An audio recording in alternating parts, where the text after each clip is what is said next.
Today's podcast is brought to you by Hera Sante Health Retreats. This is my new project, something that I have been manifesting for a number of years, and for the last 2 years, I've been slowly bringing this desire into being. Ryan and I have the Western Hunting Summits and an event business that over the last 5 years has grown from just about 25 people together in a room for 3 days to each year we see anywhere between 100 to 150 people from all over the country that travel to Montana to spend 4 valuable days with us in the backcountry. It's created a community, a vibe, friendships, things that have so enriched our lives as a couple, as a business. It's really just transformed the way that we feel about this community. That being said, I felt like there was something that I wanted to offer to women, especially women my age. In my 40s, I went through the transition of what we know as perimenopause. But I also had a baby in my 40s. I was raising 2 young children in my 40s, and I was running a business and now multiple businesses with my very successful husband.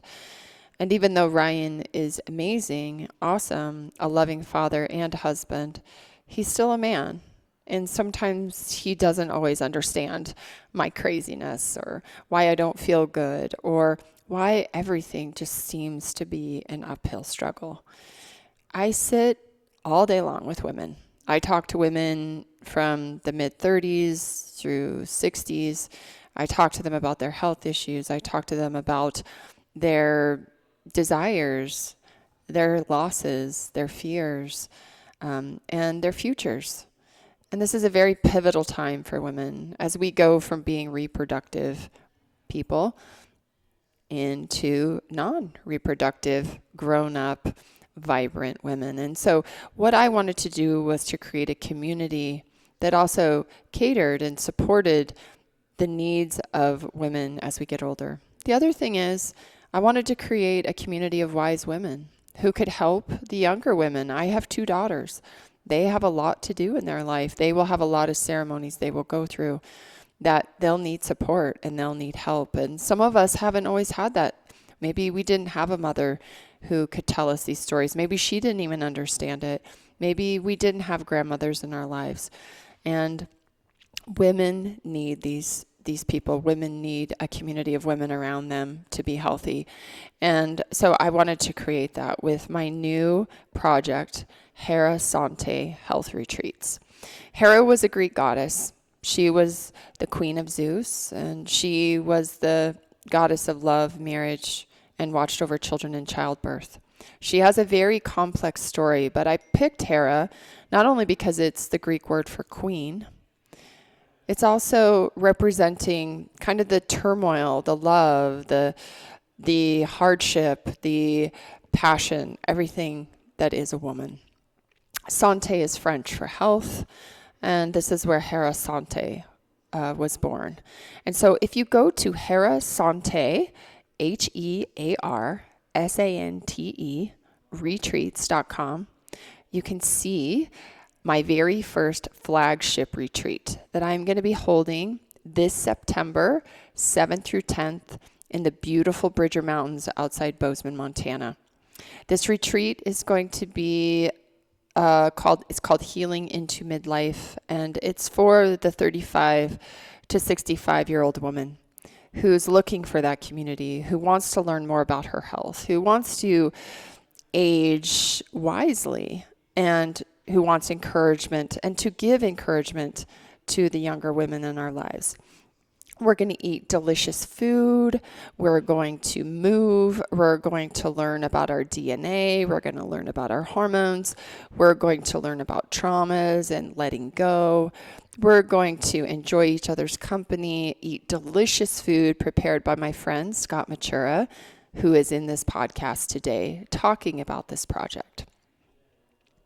If, guys, you think your wife could use something like this, Ladies, if you're listening and something like this would resonate with you, please go to herasanteretreats.com. Look for the Healing into Midlife retreat that will be held this September. There will be an early bird price, and there is a limited number of spots. It's going to be it's going to be an amazing journey, and I'm really excited to share so much stuff that I have learned in the last 20 years of my health journey with you, and so that we can all move into our next phase of life with grace, wisdom, and kindness towards ourselves, as well as a vibrant community of supported women that we need to thrive. herasanteretreats.com. Enjoy. Okay, everybody, we are back. Hunt, Harvest, Health podcast. Today is a very special day for me, and I'm excited to be here with my friend Chef Scott Mechura, who's been on the podcast before. I had a bit of a crazy morning already. I was going to be here bright and early, be on time, and then halfway here, and I don't live close, I realized I forgot my backpack with all my headphones in it, which you can't really record a podcast very well without the headphones.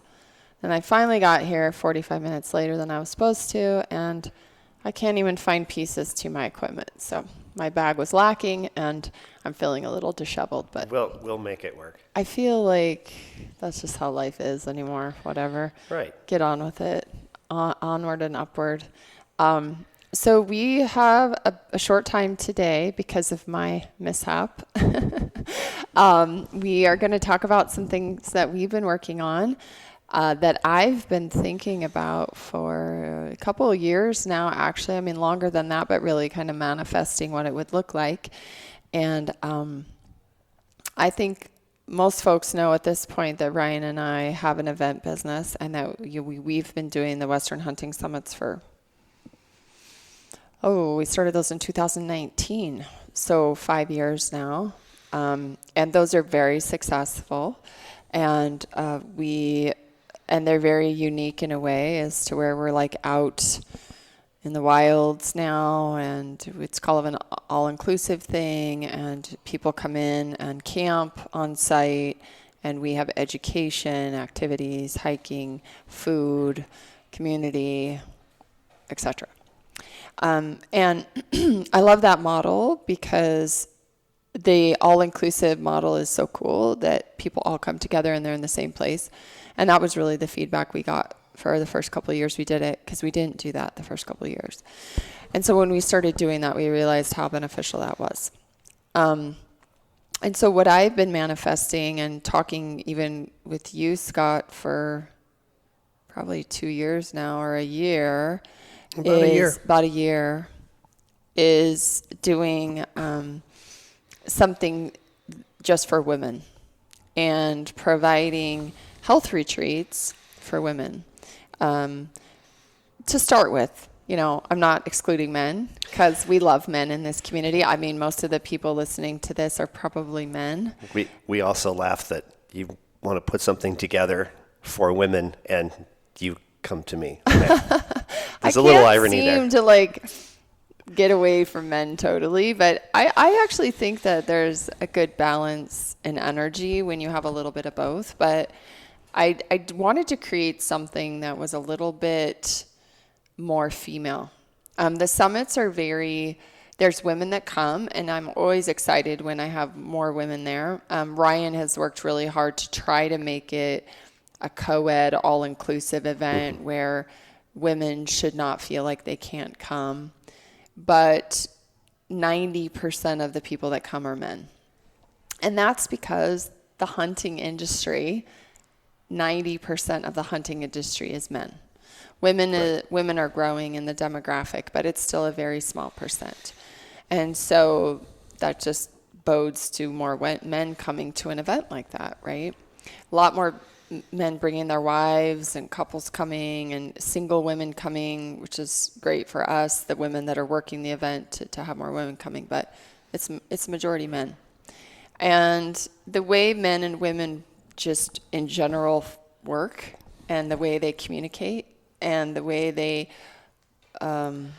like what they like to do in general, as far as like talking, and men are very active, right? Like these summits are great because Ryan's taking them out in the mountains. You're hiking, you're active, you're doing stuff in groups that's much more male oriented.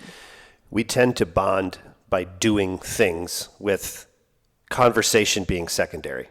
Yes. Primarily the activity. Although deep conversations are rarely had during said activities, that's a bond. For men, there's bonding. Yeah. That's a bond.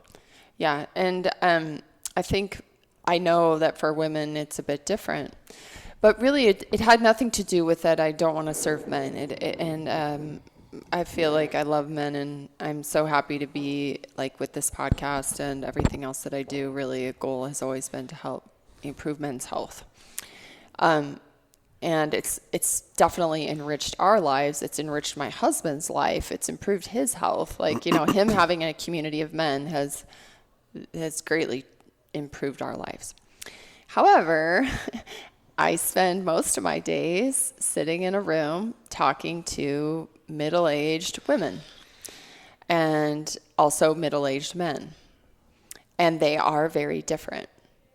Even though we want to act like they're not, they are in the things that they need, in the ways they communicate, and I think the way that they even process their health, right? Men are, and you can tell me if I'm wrong because you're a man, but like you guys are somewhat like engineering brains, where you're like, okay, here's the situation, give me the data, I will take the data, and I will use the data to make a decision, whether it's to do the treatment, not do the treatment, to improve my health, to exercise, or whatever it is. And perhaps if you are a really good physician, you will get men to open up to you a little bit outside of that engineering mind. Because men will also, in a lot of cases with healthcare, they may not tell you everything, right?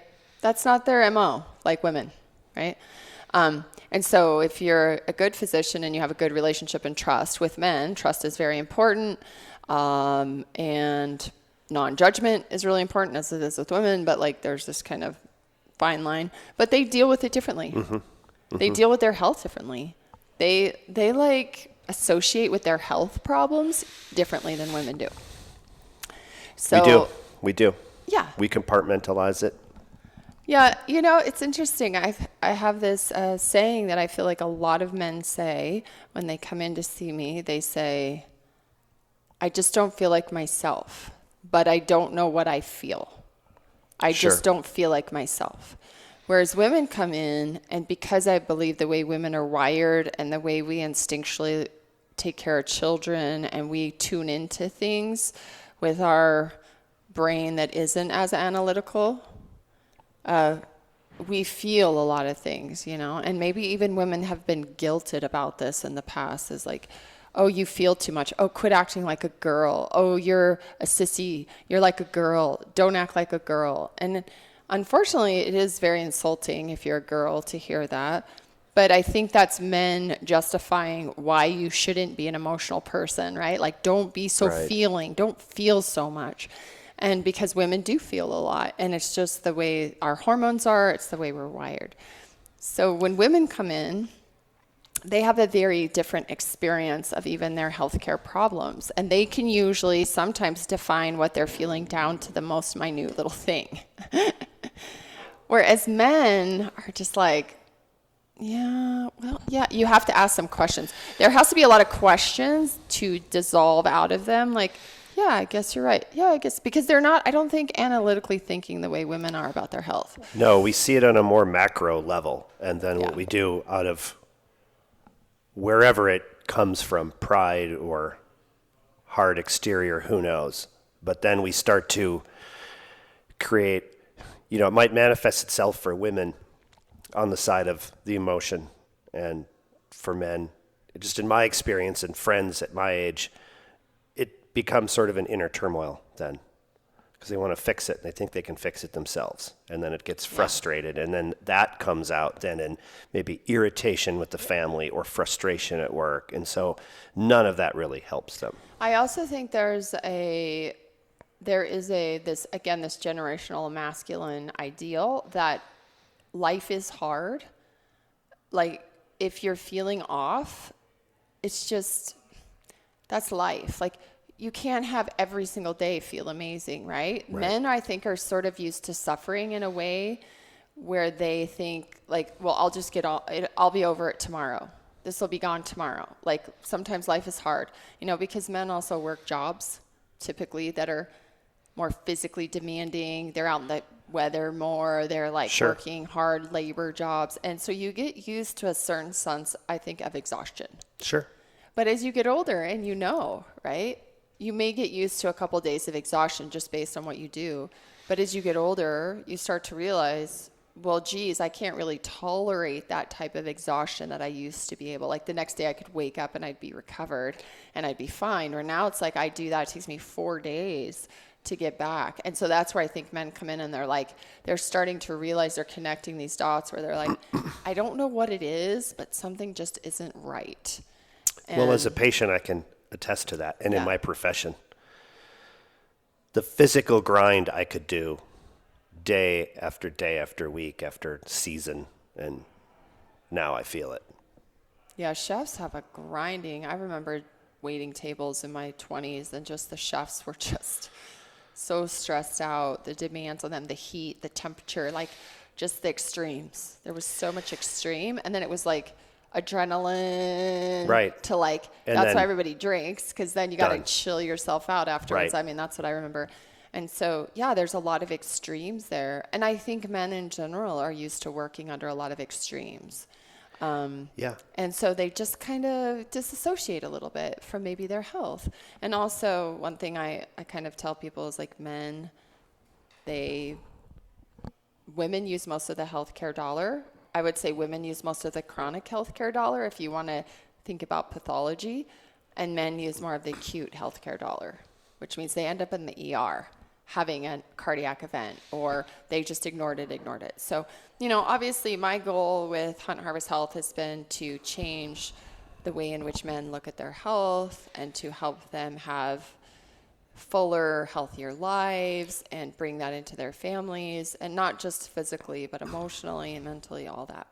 And that's what we're trying to get with the summits. We're trying to combine all of that together, and by the end, we're all like a big kumbaya community. So, it's awesome. But for me, when I sit with women and I talk with women about their problems, it's very different than men. And a lot of the struggles women have are with men. And because there's a difference in communication. But also, I think for me, being a middle-aged woman now and talking to a lot of middle-aged women, I start kind of seeing the same theme throughout my practice. And I do see it in men too. It's you get to this age and you start thinking well, wow, there's a lot of years behind me now than in front of me. What am I doing with my life? Who am I now? Or maybe your kids grow up. Women go through this a lot. Their children start getting older, don't depend on them anymore. They grow up, they go to college. And a lot of women struggle with that because that was their whole purpose. Women tend to be the caretakers of the family. They tend to keep the home. They tend to, even if they have a full-time career job, they are usually doing that end. You're married and you have stepchildren and you know that. So they're juggling all these balls, and then they come to this point and they're like, what's happening? Who am I? Now what? Which is a question I ask a lot. Now what? Right. Yeah. Internally to me, now what? Or I use it to coach friends or have conversations with my male friends. Now what? Yeah. So I see that theme in my practice every day, and I feel it in myself, especially in the last couple of years, as my children are getting older and they're needing me less. And they're pulling away from me. I have one who's doing that because she's a teenager, and you have one that's doing that too as a teenager, and you see that the change that starts to happen. So I had this idea of which brought us to last year when we started. And I think to myself, how could I improve these women's lives without having to sit in a room with them one-on-one only? And how could I create the community that we've created with the Western Hunting Summit that caters more to women and that, helps them to also gain community? Because, again, the other theme is a lot of women lose their friendships. They lose their connection with other women because they're busy taking care of their life. And they don't think it's important until they get to be my age. And then they're like, wow, I've made mistakes in relationships. I've let friendships go because I was too busy. I've changed a lot in who I am. Like maybe my friends that I had 20 years ago are not the people that I would really want to be hanging out with, I think it's the same for men. Yes, absolutely. We change. And I think to myself, okay, who are my true friends and how are people going to accept me? And I feel like that. And then I think women have the added compounded problem of getting older and not feeling as valuable. There's something about reproduction and reproductive women because men can continue to reproduce. I literally had a patient last week, 68-year-old man, 4-week-old baby. Can you imagine? No, that sounds dreadful to me. Sounds dreadful to me Which too. sounds harsh, but right. Talking about everything we're trying to just keep our own lives on track and our health and our mental health. That just sounds, we're just because we can doesn't mean we should. No. Because we're not wired. A 68-year-old man is not wired for that. It is difficult, and it's going to be difficult mentally for and him emotionally. and That's just my his young layman's wife. opinion. No way. No, I agree. And so to me, I think, but men don't really have an expiration date like women do. And women have this very demarcated, an expiration date, I hate that. We have a very demarcated change that takes us from reproductive beings to non-reproductive beings. And that's in our society where everything is about how you look and how young you are and anti-aging and staying young forever. There's so many podcasts and platforms built on not aging and keeping you young where, I think it's important to feel younger and to be healthy. And if you could look younger, that would be great. But we all know time is catching up with us. We haven't yet found time is undefeated of youth where we're all going to be alive forever. Maybe with AI and all this crazy stuff that's going on, maybe that's coming. And in my daughter's generations, maybe they will live healthfully to 130, 140 years old. But there's sort of an expiration date with women. So I wanted to, and I started thinking creating an event where women could come and the older women could also help the younger women. That's another model that I think is sort of lost. Is that, is it already 8:30? 9:15. Oh, okay. 9:15. Yeah. Okay. There's the older women that are not, younger women are not necessarily getting wise from the older women because society doesn't really value older women, right? Modern society. Modern society doesn't. And we can talk about that, the grandmother hypothesis, which actually shows that older women are actually very important for the continuation of the species. You told me that about a month or two ago, and it was interesting. It seems so obvious once you say it, but it was interesting. Yeah. But basically, it's older women don't require as much carbohydrate, and they can work just as hard. And the more grandmothers the more a woman has her mother around to help her, the more children she will have. So in a tribal setting, there will be more babies based on the families that have grandmothers. Makes perfect sense. Right. And in our, the wise grandmother and the information that she can give throughout her life to her daughters, her granddaughters, her great-granddaughters, just for the things that men don't understand.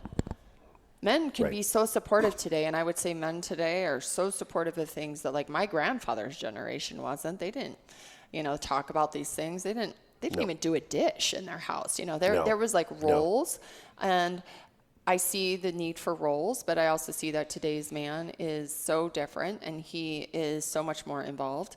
But there's just certain things men will never understand because they're not a woman. And so bringing women together in these settings, and then also beauty and food and all the things that I love in my life, And you come into this because you're a chef. Yeah. And I love food, but I do not want to cook food for like 50 women. Right. You know? And I was like, Scott, hey, what do you think about this idea I have? Of course, you're a man, and I probably should find a woman chef. You know, I think about these things. But like, what I like about you, and you've attested to this, is that you really like women.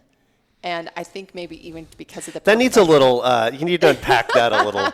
Well, I think that you communicate well with women. And like you told me, you have a lot of women friends. I know your wife, she's very, like, you both are very social. You're both very social. She says I am. I don't think I am, but she says I am. So yeah, you're very social. You can kind of go between both sexes really easily. Some men can't do that. Sure.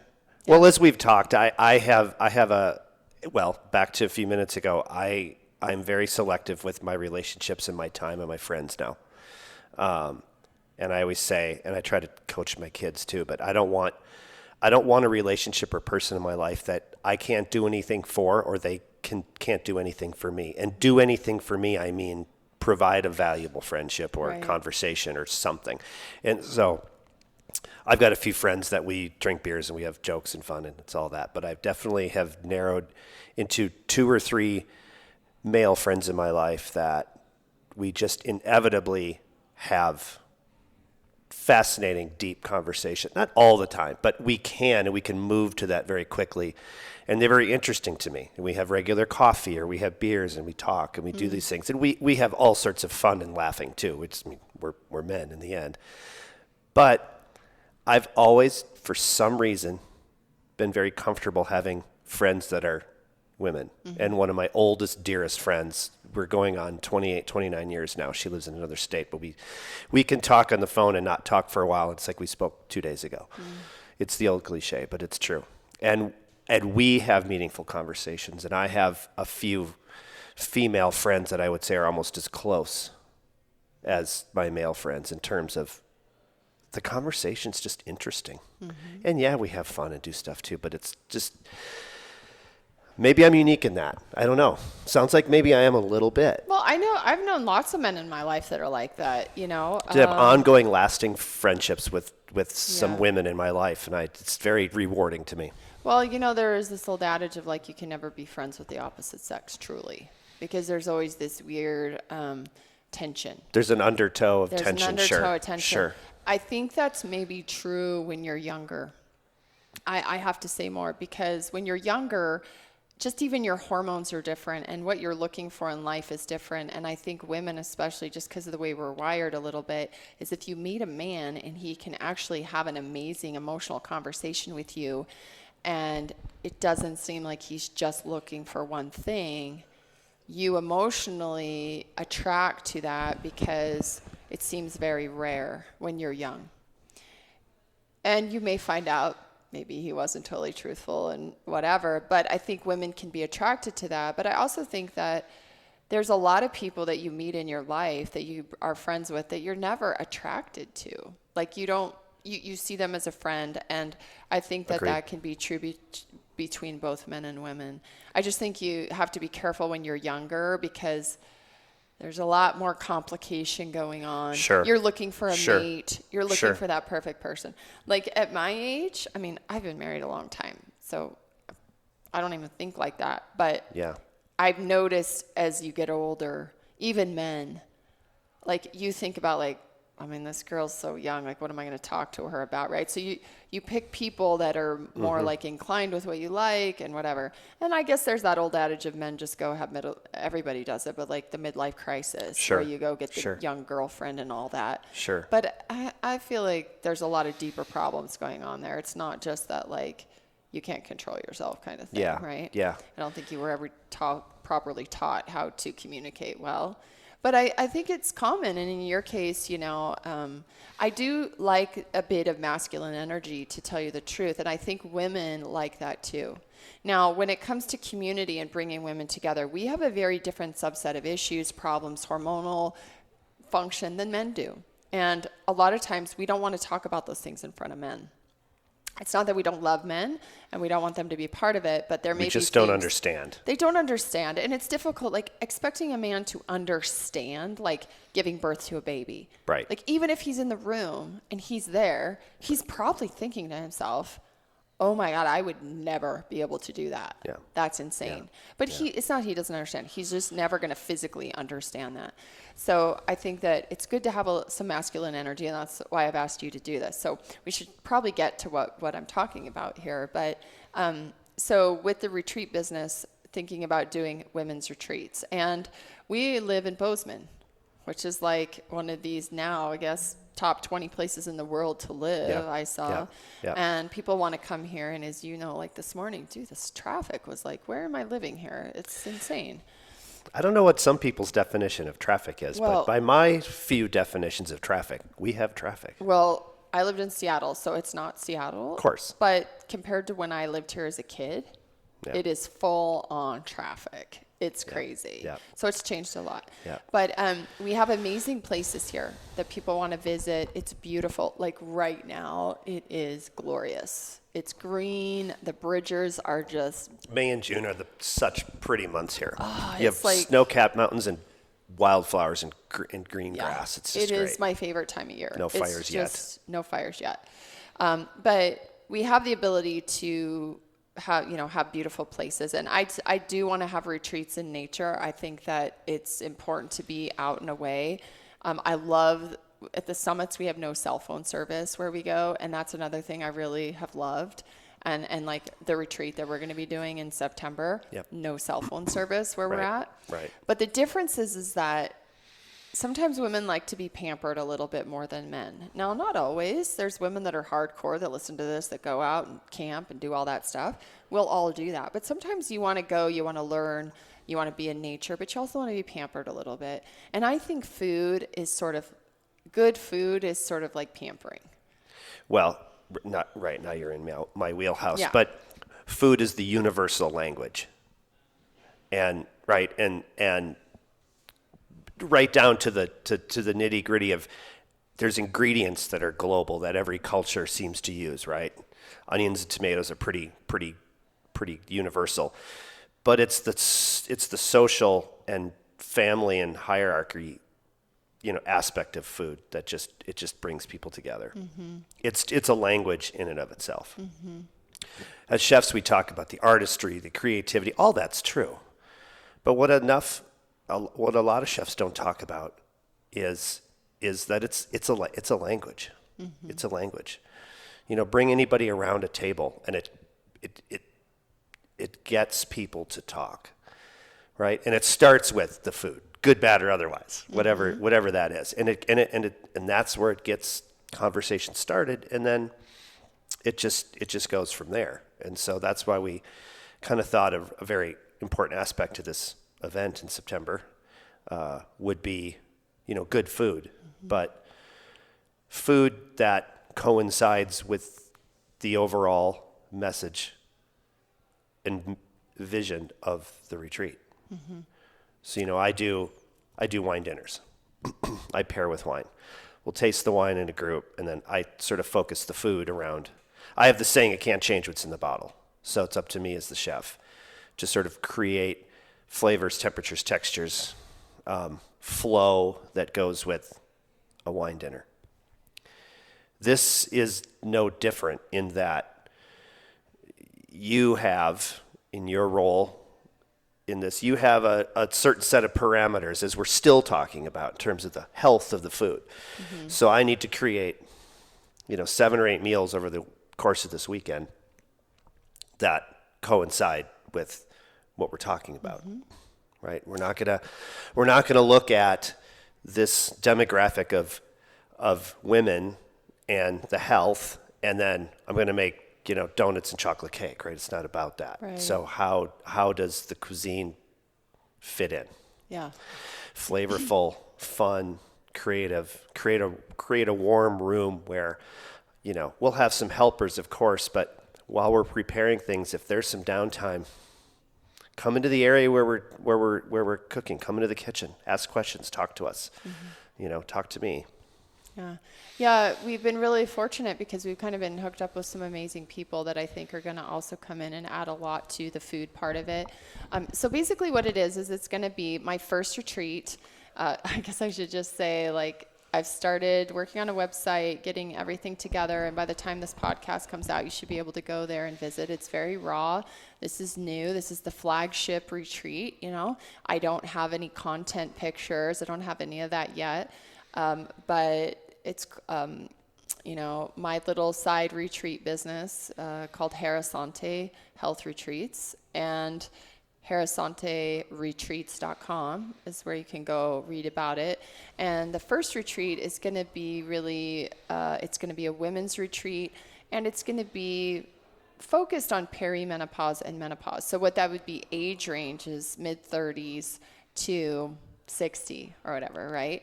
And this is the age of women that I work with. So this is the age of women that I'm very comfortable working with, and this is the age that I am. So the cool thing is that I can sympathize with every stage. I understand it now. I'm not a 30-year-old doctor who doesn't understand perimenopause or menopause or postmenopause. So I can speak to these things.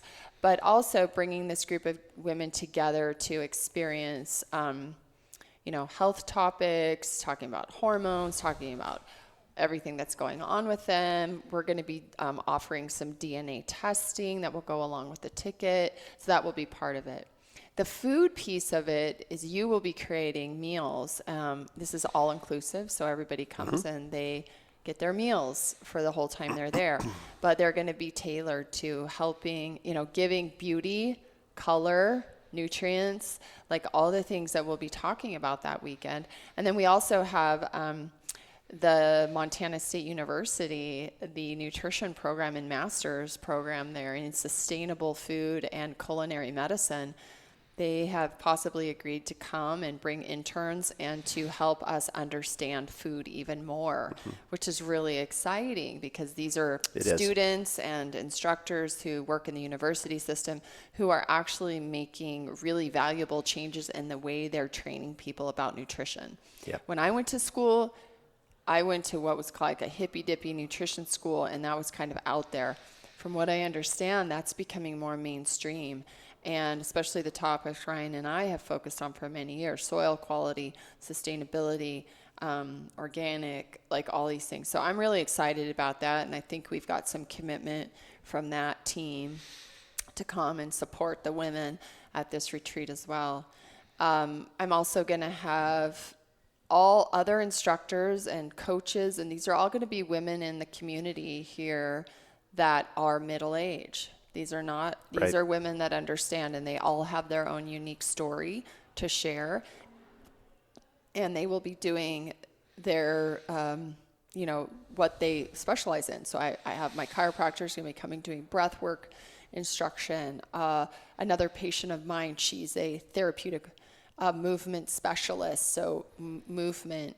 My best friend from high school, who's my dearest oldest friend, she's going to come, and she's a social worker, and she's going to come talk about unpacking our traumas and moving forward out of what's holding us back.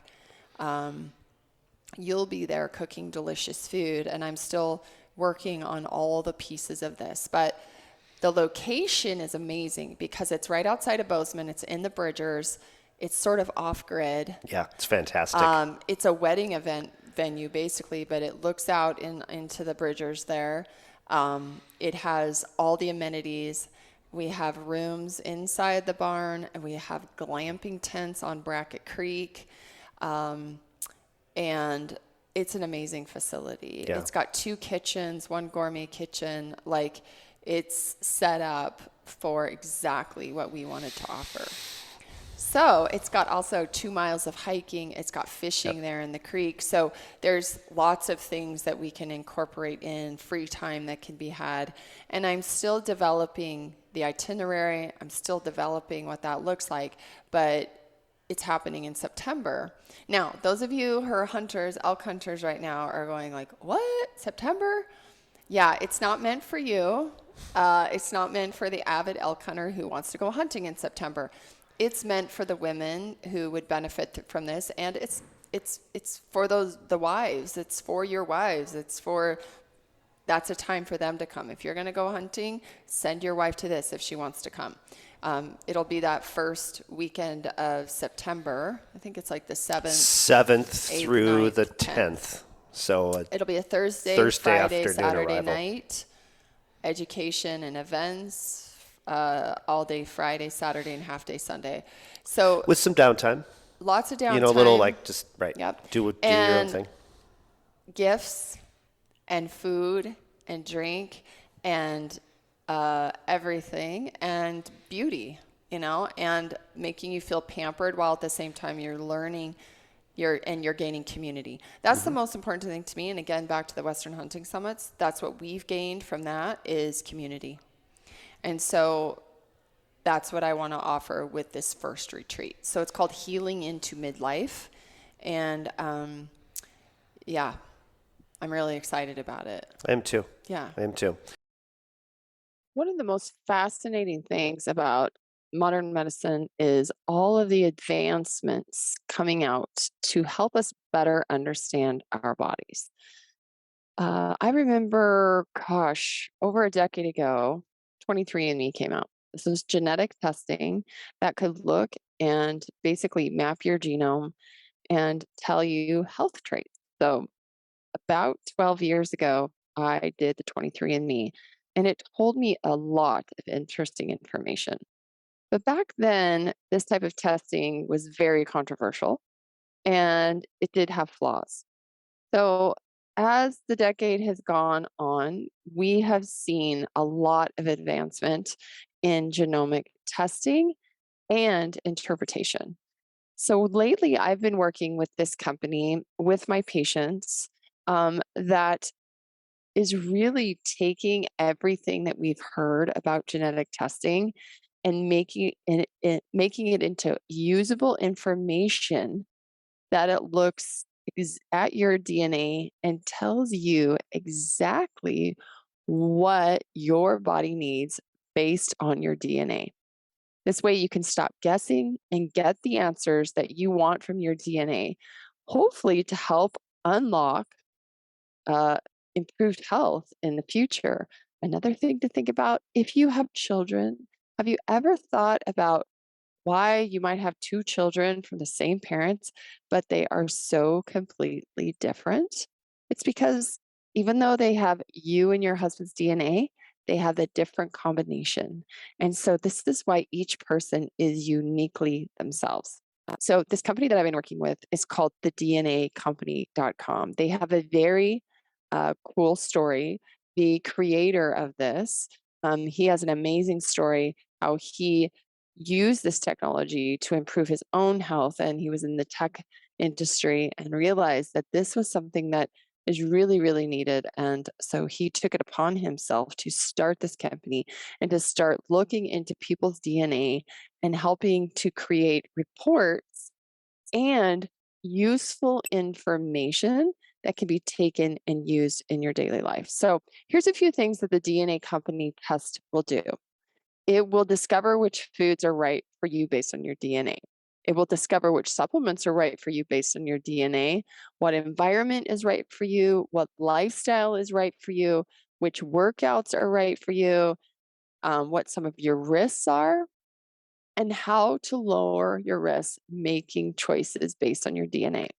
Now, we know in medicine that you can't base everything on DNA, right? We hear about getting regular blood work done, and a lot of these tests are looking at what's going on in the body right now.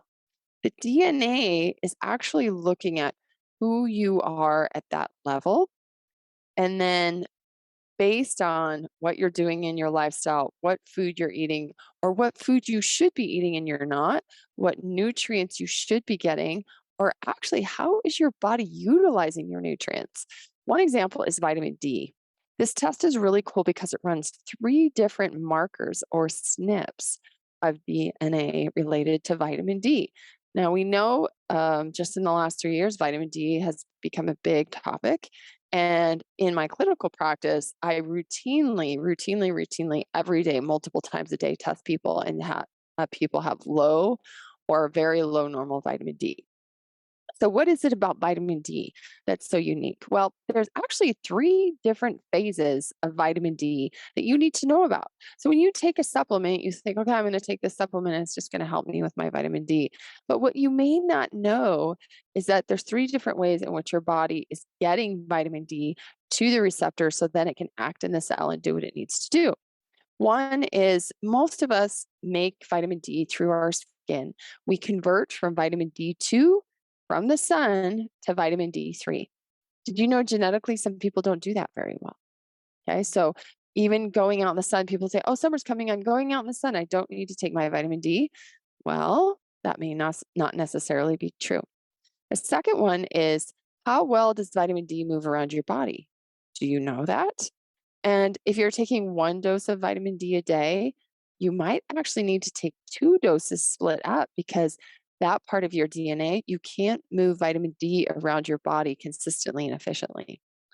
The third one is receptor activity. How well can vitamin D bind to your receptors? These are usually called VDR receptor SNPs. And we have genetics that dictate how well we bind vitamin D to our receptor. So let's just say you have one of those 3 off. Maybe you don't convert it from the sun. Maybe you don't bind it to your receptor very well. Maybe you don't move it around your body very well. But imagine if you had 2 of those, maybe 3 of those. And I can tell you that I have some patients. We've done everything with vitamin D, um, and their vitamin D just does not go up, and we have to resort to injections or things like that. So this test will tell you that. That is only one of dozens of reports it's going to give you. And so I love using this test with my patients, especially my hard to figure out patients, what's going on, and just also healthy people that are wanting to optimize their health, like me. I'm always looking to optimize my health. So I want to know more about myself. Now, also, my children, I want to know about them. And you can find things out about your children that might be very helpful for their continued health and help you understand too why they might be having some of the problems they are. So, if I haven't got you excited about doing DNA testing, let me tell you what's even more exciting now is the price. When I got out of medical school, DNA testing was thousands of dollars. Even back then, the 23andMe was about $400 to $500, but they didn't give you much of anything. They told you some health traits, and that was about it. Now, of course, it's $99, but they're not really giving you any useful lifestyle information. And if you've ever done it, you'll know what I mean. The other thing is 23andMe sells your information to other companies. I didn't know this when I did it because it was so exciting back then I did it, but we now know that that does happen. And so this company is dedicated. They do not sell, when you send your test in, they do all the testing, it's anonymous. And so they have made a commitment not to sell any data outside of their organization, which I think is very, very, very important. So their tests run at $4.99, which is crazy for everything that you get. I literally had a patient print out his report. It was the size of a large binder that maybe you had in college that you printed out that looks like a novel. It's literally the size of a novel. Not only that, they are going to give you what's called your own gene cast. So if you don't like to read, you can listen to a very own podcast they made just for you so you can listen to yourself about and your DNA. It's really cool. So if you want to try this out, if you want to order this for your family, you can do it at home and you can get the reports. You do not have to have a healthcare provider go over this with you, even though I, as a healthcare provider with my patients, I will get a clinician report when my patient does it, and then I can go through all of this information. But they have made this so user friendly. It's unbelievable. And they also have their own unique group of physicians and lifestyle coaches and stuff that you can work with if you want on your DNA testing. So if you are interested, go to thednacompany.com, thednacompany.com/StHealthy, and that will give you 10% off your testing. You can also use the code StHealthy at checkout. Both of those will work. So thednacompany.com/StHealthy, get your own unique DNA testing. and find out. Stop guessing and get the answers about your own DNA. It's been a great, just even so far, the journey of coming up with this. Remember the first time we met in the juice bar to kind of talk about this. Yeah, wow. And then move forward to, again, this is a huge challenge for me. Events are one thing. Events are always, we always, as chefs, we always stress about multi-day, multi-events. I'm going to haul my camper there so I can essentially live there for 4 days Yeah. behind the barn. But preparing meals that are sensible and congruent with what we're trying to achieve for the whole weekend. That's harder than it sounds. Yeah. Yeah. I mean, to me, it seems easy, but what's hard to me is preparing that much. I've been there with the summits, like preparing that much healthy food and, not just doing burgers. Right. Right. Burgers Right. are easy. And even Ryan and I this year are struggling with we don't want to have as much bread. We want to, so that's a struggle, right, for you because you're used to cooking just for flavor and this. But I think it's going to help. I think it'll be great for you, and I think you'll see that you can actually stretch it more than you think you can. It's going to be fun. And but I'm ask really me again excited. On Sunday afternoon. Well, no, it's going to be great. So if anybody's interested who's listening to this, if you get a little bit of sense of I want to learn more about this, you can go to Hera, Hera Sante, Sante, retreats.com. Hera was the Greek goddess. She was Zeus's wife, and she was the Greek goddess of love, marriage, and she watched over women in childbirth. So she was of commitment. She was like a grandmother, and she was also very beautiful. So she had all these things, but she was a torn woman because she kind of lived with a lot of strife. And so history kind of makes her seem like a vengeful, torn woman. But I think she embodies what all women go through, And Sante is French for health. So it basically means queen. Hera means queen in Greek, queen health. And that's what it stands for. Ryan's kind of funny. He's like, what? Right? My husband is so logical and whoa. But I like you were like, I think I like it. The more I say it, I like it. And as an amateur writer, I liked how the words just flowed and what it meant when you described. I knew very little of Hera until we talked a little bit. She I doesn't have a knew great Sante. reputation when you read about her, but if you dig into her, you find out why she doesn't have a great reputation, at least among the men in it. But she's a powerful woman. So I just wanted to chat and get you on here and announce this, and it's kind of a big deal for me and another business that I'm jumping into. But and we'll do another podcast about food. Yeah. And we'll definitely do one after that weekend to see how you survive it. Yeah. And maybe as we develop this, we have another one this summer that as we get closer. Yeah. This is get a little more detail. Creative project that I think is going to bloom, and I hope to be offering other retreats in all different kinds of locations for all different types of women. And so anyways, cool. I know you got to go. You start a new job today. Yes. So I can't make you late. And I was late today, so I'm sorry. But we made it work. Yep. So. All right, Scott. Have a good day. Okay. Good Thanks. luck. Bye.